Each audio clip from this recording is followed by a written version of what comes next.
作为中海市排名靠后的私立高中，我们一定要自强不息，一定要拿出真正的好成绩来，绝不能成为别人的笑柄。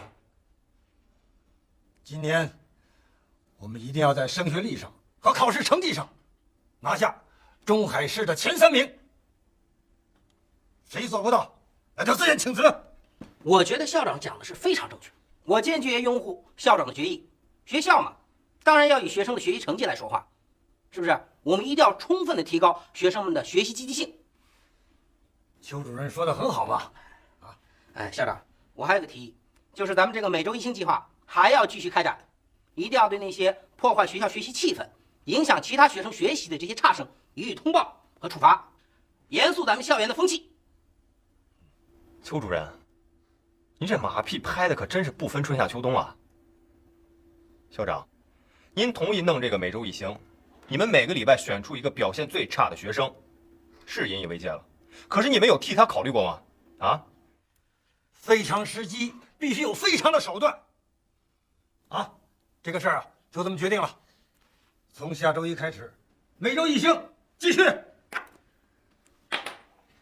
我靠，又是每周1星，谁跟老子那么大仇啊？你别再惹事儿了，你再惹事儿，你就要挂牌展览了。哎，你说他们为毛又搞这个呀？也真是醉了。哎，你知道吗？学生会的那些检察员超变态的。哼，老娘今天又不能换眼线了。是啊，连蝴蝶结都不让我戴了。哎，咱班又成重灾区了。安全传，你明天开始就把眼睛给我画足了，脸胸给我垫大了，然后给我垫那个长了，头发给我炸开，走进来。然后明天给我带过10个蝴蝶结，不光扎这边，还得扎那边，还给我扎中间。谁？不错。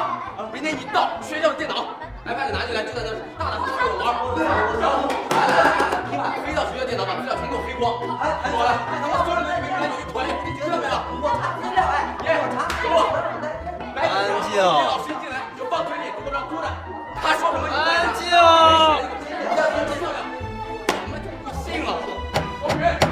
安静啊！哎，你两个下次就走，你也别抓什么，走了走，不要管不要，给我你手机吧。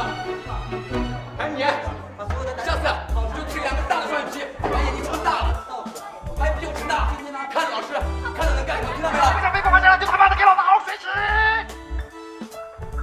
不想被过关斩将，就他妈的给老子好好学习！不想被过关斩将，就他妈的给老子好好学习！